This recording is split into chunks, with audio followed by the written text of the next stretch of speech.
Hello everyone, welcome back to your own YouTube channel Faizan classes. आज हम लोग class 12 history का चैप्टर 12 जिसका नाम है औपनिवेशिक शहर। तो आज हम इस वीडियो में इसका पार्ट 1 देखने वाले हैं, जिसमें हम इस चैप्टर के सभी टॉपिक्स के बारे में डिस्कस करेंगे।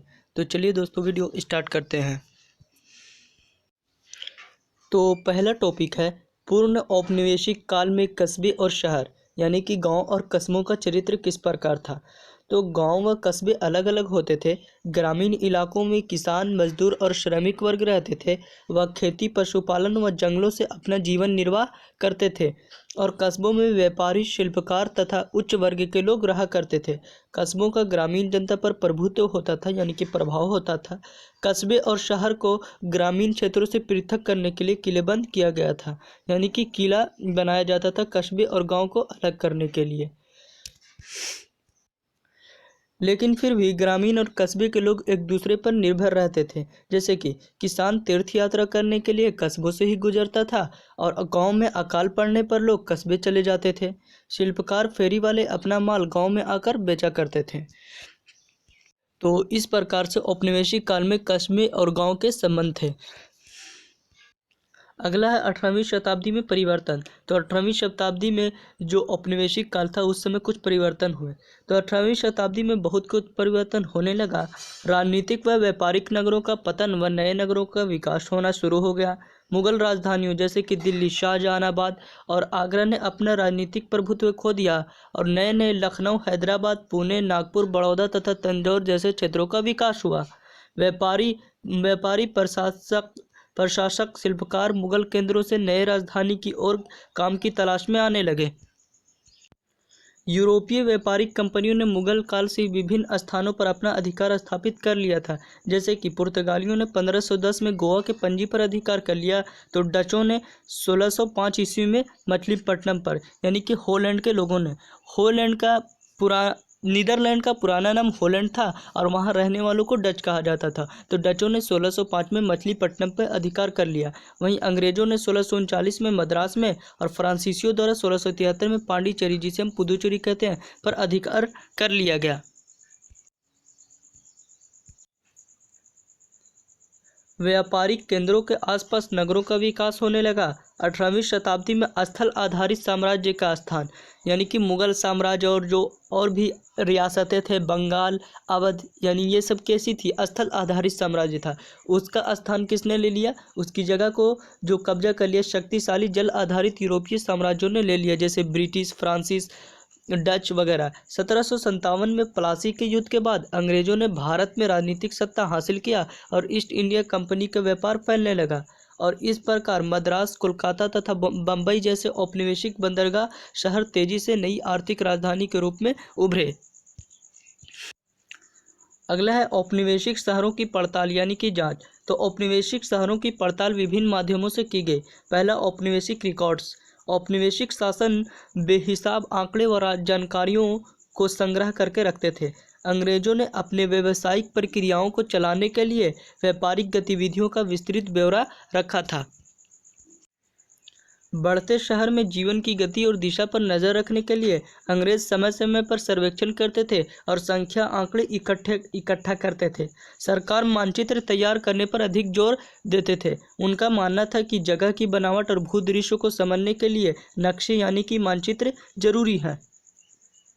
शहरों के नक्शे से हमें वहाँ की पहाड़ियों, नदियों और हरियाली आदि का पता चलता है और यह सारी चीज़ें रक्षा संबंधी योजना बनाने में काम आती थी।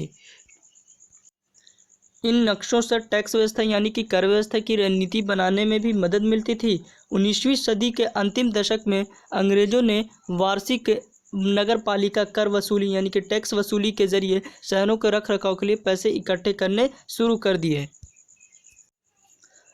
भारतीय अखिल जनगणना का पहला प्रयास जो है 1872 ईस्वी में किया गया, लॉर्ड मेयो के समय में। उस समय जो था वो लॉर्ड मेयो था, भारत का वायसराय। उसके बाद परंतु दशकीय जनगणना की शुरुआत जो हुई 1881 ईस्वी में, लॉर्ड रिपन के समय में।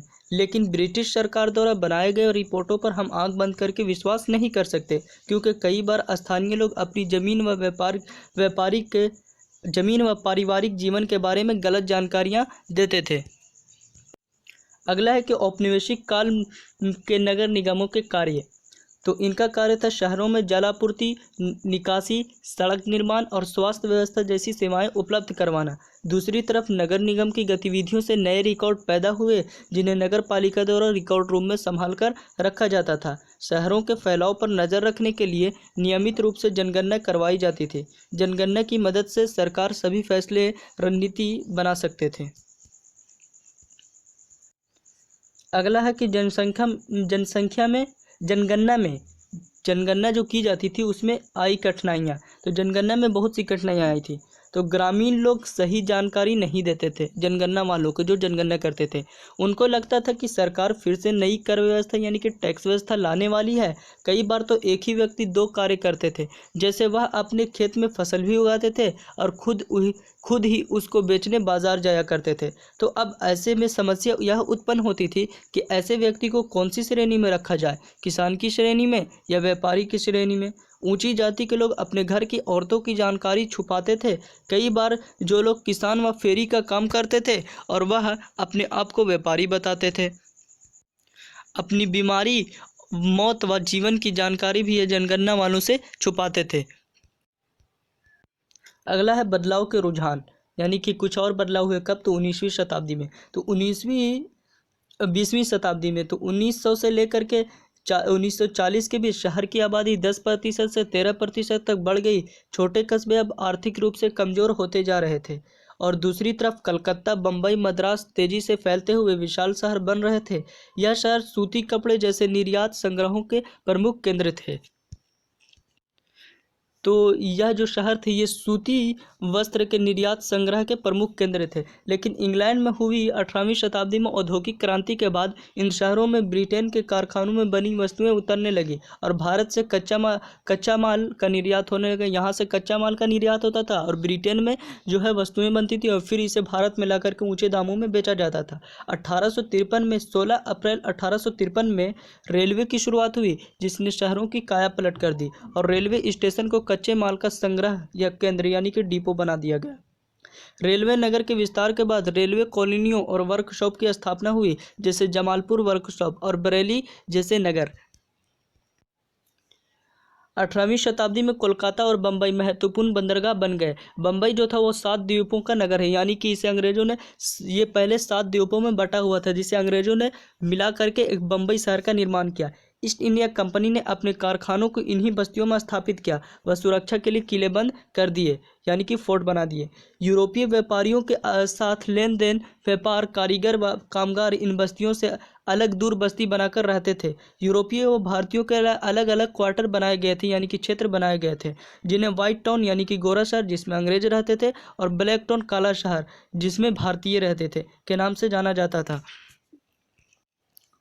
राजनीतिक सत्ता अंग्रेजों के हाथ में आने के बाद नस्ली फ़र्क और भी बढ़ गया, यानी कि काले गोरे और नस्ल के जो फ़र्क थे वो बढ़ गया। 19वीं सदी में रेलवे पूरे मध्य भारत में फैल गया। नतीजा यह हुआ कि दूर दराज के इलाके बंदरगाह से जुड़ने लगे। 1850 के दशक में भारतीयों ने मुंबई में सूती कपड़ा मिल लगाया, यानी कि 1854 ईस्वी में, 1850 के दशक में। तो 1854 में यूरोपियों ने कोलकाता के बाहरी इलाकों में जूट की मिलें खोली और यहीं से आधुनिक औद्योगिक विकास की शुरुआत हुई।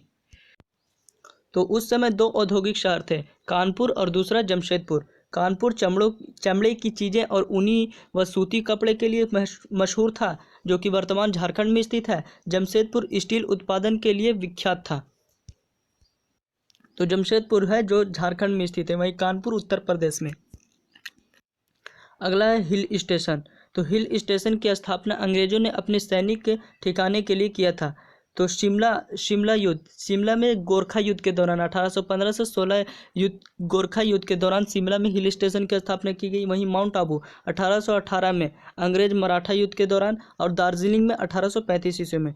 हिल स्टेशन का निर्माण फौजियों, सैनिकों के ठहरने, सरहद की चौकसी करने और दुश्मनों पर हमला करने के लिए किया गया था। अंग्रेजों को गर्म जलवायु में रहने पर बीमारी जैसे हैजा और मलेरिया का सामना करना पड़ता था। अंग्रेज अपना अधिकतर कोई भी काम हिल स्टेशन पर ही रहकर करते थे, क्योंकि हिल स्टेशन को अंग्रेज अपना आदर्श स्थान मानते थे, क्योंकि यहाँ की जलवायु यूरोप से मिलती जुलती थी। यूरोप की जलवायु भी ठंडी थी और यहाँ की भी जलवायु जो थी वो ठंडी थी। अगला है औपनिवेशिक शहर में सामाजिक जीवन, यानी कि समाज के लोग किस तरह से रहते थे। तो शहरी जिंदगी हमेशा दौड़ती भागती होती थी। यहाँ अमीर और गरीब दोनों वर्ग के लोग रहते थे। घोड़ा गाड़ी, बसों जैसे नए यातायात के साधन यानी कि परिवहन के साधन आने के बाद लोगों का जीवन शहर में बहुत सरल हो गया। शहरों में रहने और काम करने वाले दोनों स्थान अलग अलग होते थे, यानी कि लोग रहते कहीं और थे और काम करने कहीं और जाते थे। शहरों में town hall, park, cinema hall सार्वजनिक स्थान पर होते थे, यानी कि टाउन हॉल, पार्क जो होती थी ये सब सार्वजनिक स्थान पर बनाए गए थे ताकि कोई भी इनका उपयोग कर सके। शहरों में शिक्षकों, वकीलों, डॉक्टरों, इंजीनियरों की मांग बहुत अधिक थी। नतीजा यह हुआ कि मध्यम वर्ग की बढ़ोतरी हुई, यानी कि मीडियम लोग। गरीब लोग अपने बेहतर जीवन की तलाश में शहर में कामकाज के लिए आते थे। शहर में जीवन यापन करना बहुत कठिन था, क्योंकि यहाँ पर महंगाई अधिक थी। अगला है लॉटरी कमेटी। तो लॉटरी कमेटी का यह नाम इसलिए पड़ा क्योंकि नगर सुधार के लिए पैसों की व्यवस्था जनता के बीच लॉटरी बेचकर हो रही थी। लॉटरी कमेटी ने शहर का एक नक्शा बनाया जिससे कोलकाता की एक नई तस्वीर सामने आ सकी। कमेटी के प्रमुख गतिविधियों में शहर के हिंदुस्तानी आबादी वाले हिस्से में एक सड़क का निर्माण, नदी के किनारे से अवैध कब्जा हटाना शामिल था। शहर के भारतीय हिस्सों को साफ सुथरा बनाने की मुहिम में कमेटी ने बहुत सारी झोपड़ियों को साफ कर दिया था और गरीबों को वहां से बाहर निकाल दिया गया और उन्हें कोलकाता के बाहरी किनारों पर जगह दे दिया गया। अगला है चौल। तो चौल क्या थी? चौल एक इमारत होती थी। तो मुंबई शहर में जगह की कमी और भीड़ भाड़ की वजह से एक खास तरह की इमारत उभरकर सामने आई जिन्हें चौल का नाम दिया गया। यह बहुमंजिला इमारत होती थी जिसमें एक ही कमरे वाली आवासीय इकाइयां बनाई जाती थी। इमारत के सारे कमरों के सामने एक खुला बरामदा या गलियारा होता था और बीच में एक दालान यानी कि आंगन होता था जिस पर सभी चौल में रहने वाले सभी लोगों का अधिकार होता था। चौल के एक ही कमरे में 10 से 12 लोग रहा करते थे। अगला है कि वास्तुशिल्प, यानी कि वास्तुकला की 3 प्रचलित शैलियाँ यानी बनावटें। इमारत की 3 शैलियाँ। तो उस समय 3 महत्वपूर्ण शैलियाँ थी जिनके अनुसार इमारतों का निर्माण किया जाता था। पहला नव शास्त्रीय या नियो क्लासिकल शैली। तो इस शैली में बड़े बड़े स्तंभ के पीछे रेखा गणित रचना का निर्माण इस शैली की विशेषता थी। यह शैली मूल रूप से इटली के प्राचीन रोम की भवन निर्माण शैली से मिलती थी, जिसे यूरोपीय पुनर्जागरण के दौरान पुनः जीवित, संशोधित और लोकप्रिय किया गया। 1833 में मुंबई का टाउन हॉल इसी शैली के अनुसार बनाया गया था। एल्फिंस्टन सर्कल भी इस शैली का एक उदाहरण है। अगला है नव गार्थिक शैली। तो इस शैली में ऊंची उठी हुई छतें तथा लोक द्वार, मेहराब और बारीक साज सज्जा इस शैली की खासियत होती थी। गार्थिक शैली का जन्म इमारतों खास तौर से गिरजा से हुआ था, यानी गिरजाघर से हुआ था, जो कि मध्यकाल में उत्तरी यूरोप में काफ़ी ज़्यादा बनाए गए थे और फिर इस शैली को इंग्लैंड में 19वीं सदी के मध्य में दोबारा अपनाया गया। सचिवालय, मुंबई विश्वविद्यालय, उच्च न्यायालय जैसी कई शानदार, यानी कि जो हमारी उच्च न्यायालय है, सुप्रीम कोर्ट है, जैसी कई शानदार इमारतें समुद्र के किनारे इसी शैली में बनाई गई हैं। इस शैली का सबसे बेहतरीन उदाहरण विक्टोरिया टर्मिनल है। और अगला है इंडो सारा सैनिक शैली। तो 20वीं शताब्दी की शुरुआत में एक नई मिश्रित स्थापत्य शैली विकसित हुई जिसमें भारतीय और यूरोपीय दोनों तरह की शैलियों के तत्व शामिल थे। इसे इंडो सारा सैनिक शैली नाम दिया गया, यानी कि उसमें कुछ जो विशेषताएं थी उस इमारत की यूरोपीय शैली के अनुसार थी और कुछ भारतीय शैली। इंडो शब्द हिंदू शब्द का संक्षिप्त रूप था, जबकि सारा सैनिक शब्द यूरोप के लोग मुसलमानों को संबोधित करने के लिए इस्तेमाल करते थे। तो यह थी इंडो सारा सैनिक शैली। आई एम श्योर कि ये सभी टॉपिक्स आपको समझ में आए होंगे। समझ में आए तो इसे लाइक करें और दोस्तों के पास शेयर करें। यदि आपने इसका पार्ट 2 नहीं देखा है तो लिंक डिस्क्रिप्शन बॉक्स में गिवन है, आप उसे जाकर जरूर देखें। तब तक के लिए मिलते हैं अगली वीडियो में। Thank you.